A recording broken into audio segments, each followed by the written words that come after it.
Soni Singh ji, PM Awas Yojana शहरी के तहत घर के निर्माण की हार्दिक बधाई। आपकी तरह करोड़ों लाभार्थियों के जीवन में ये मकान सुनहरे भविष्य की बुनियाद है। अमृत काल में भारत के नव निर्माण में आपका योगदान महत्वपूर्ण है।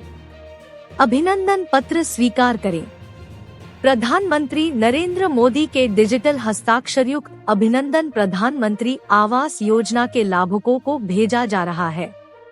धनबाद के 9,500 पीएम आवास लाभुकों को यह अभिनंदन पत्र उनके व्हाट्सएप पर मिला है। पीएम आवास योजना शहरी योजना के वर्टिकल 3 में 320 और वर्टिकल 4 के 9,123 लाभुकों को पीएम ने अभिनंदन पत्र भेजा है। यह पत्र केंद्रीय आवासन एवं शहरी मंत्रालय के अंतर्गत प्रधानमंत्री आवास योजना शहरी के बिजनेस व्हाट्सएप अकाउंट से भेजा जा रहा है। पीएम आवास योजना के लाभुकों को पीएम का संदेश। आपको व परिवार के सभी सदस्यों को नववर्ष 2024 की बहुत बहुत शुभकामनाएं। यह वर्ष आपके जीवन में सुख, शांति, समृद्धि और सौभाग्य लेकर आए, यही कामना है। प्रधानमंत्री आवास योजना के जरिए घर के निर्माण के लिए मैं आपके पूरे परिवार का अभिनंदन करता हूं। यह घर आपकी दृढ़ इच्छा शक्ति और कठोर परिश्रम का परिणाम है। इस घर के साथ आपने सुख समृद्धि की दिशा में एक और कदम आगे बढ़ाया है। मुझे खुशी है कि आपके इस सपने को साकार करने में प्रधानमंत्री आवास योजना शहरी की credit link subsidy scheme CLSS का महत्वपूर्ण योगदान रहा है। शहरों में रह रहे आप जैसे अनेक भाई बहनों ने मकान के लिए कर्ज पर ब्याज में सब्सिडी वाली इस योजना के जरिए अपना घर प्राप्त किया। यह मेरे लिए अत्यंत संतोषजनक है।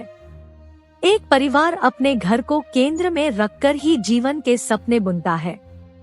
इस मकान के जरिए वह न केवल अपने आज को सुरक्षित करता है, बल्कि अगली पीढ़ी के उज्जवल भविष्य की बुनियाद भी तैयार करता है। यह मकान इनमें रहने वाली महिलाओं के सशक्तिकरण और बच्चों के स्वर्णिम भविष्य का विश्वास दिलाते हैं।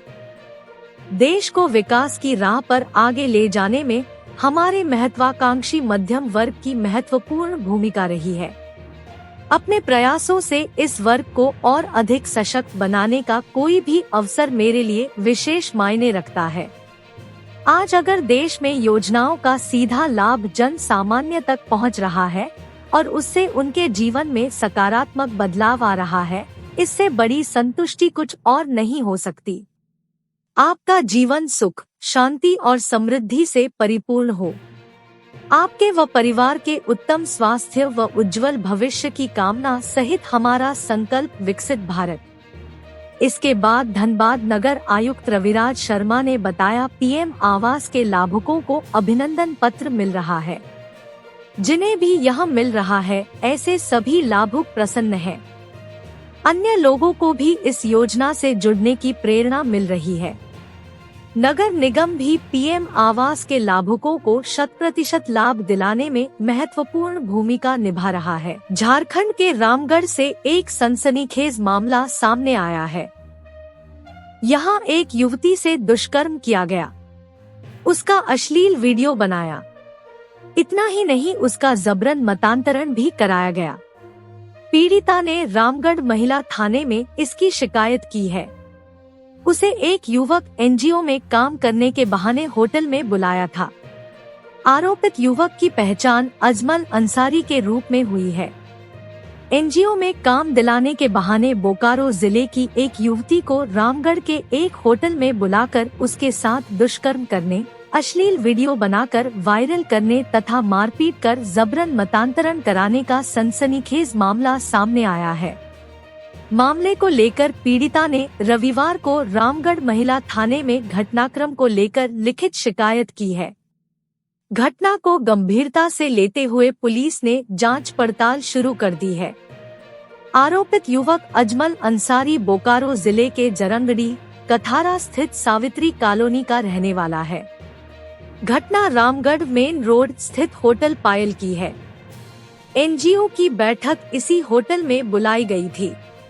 जबकि लोधी, बोकारो में युवती का जबरन मंतांतरण करने की बात कही गई है। मीटिंग के बहाने होटल बुलाकर की जबरदस्ती। पीड़ित युवती ने रविवार को महिला थाने में पुलिस को बताया कि गुरु सारथी हेल्पिंग वेलफेयर फाउंडेशन नामक एनजीओ में उसे काम करने बहाने अजमल अंसारी ने उसे झांसा दिया।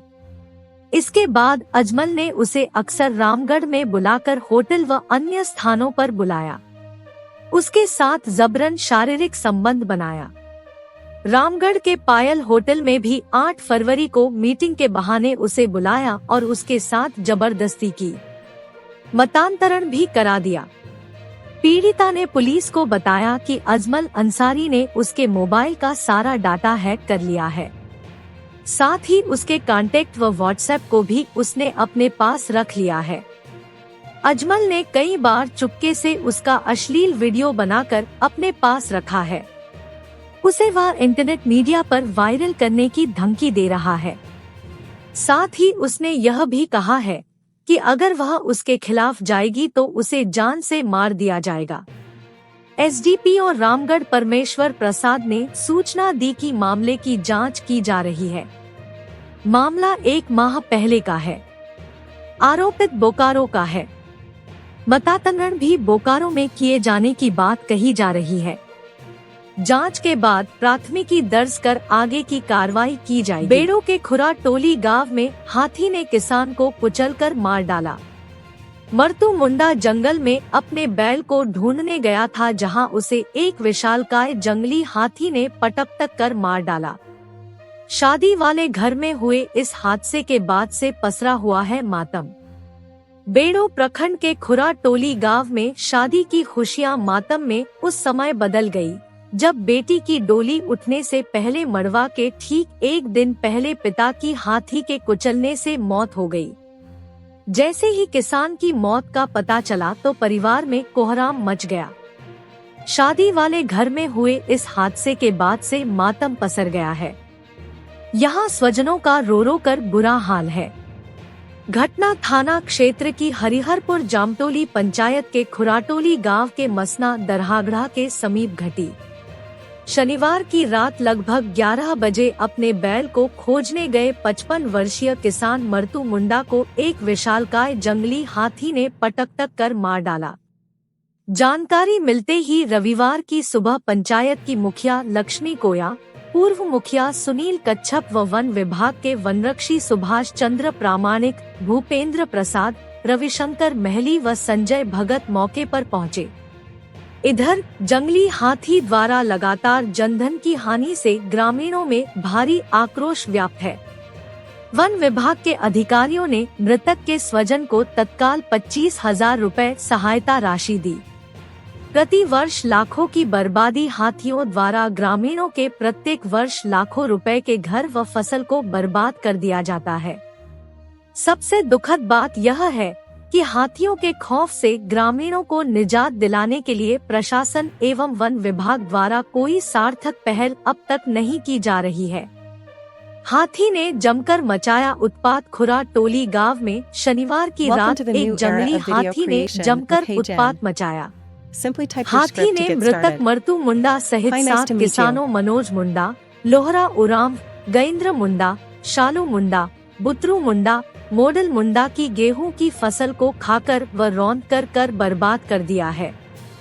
ग्रामीणों का कहना है कि वे लोग प्रत्येक वर्ष अपने खेत में हाड़तोड़ मेहनत करके खून पसीने की कमाई से फसल लगाते हैं, मगर हाथियों द्वारा हर साल फसलों को रौंद दिया जाता है। ग्रामीणों का कहना है कि वन विभाग सिर्फ हाथी भगाने के नाम पर खानापूर्ति करता है। जिस समय हाथी नुकसान पहुंचाता है, उसी समय वन कर्मियों द्वारा ग्रामीणों से सहानुभूति दिखाई जाती है।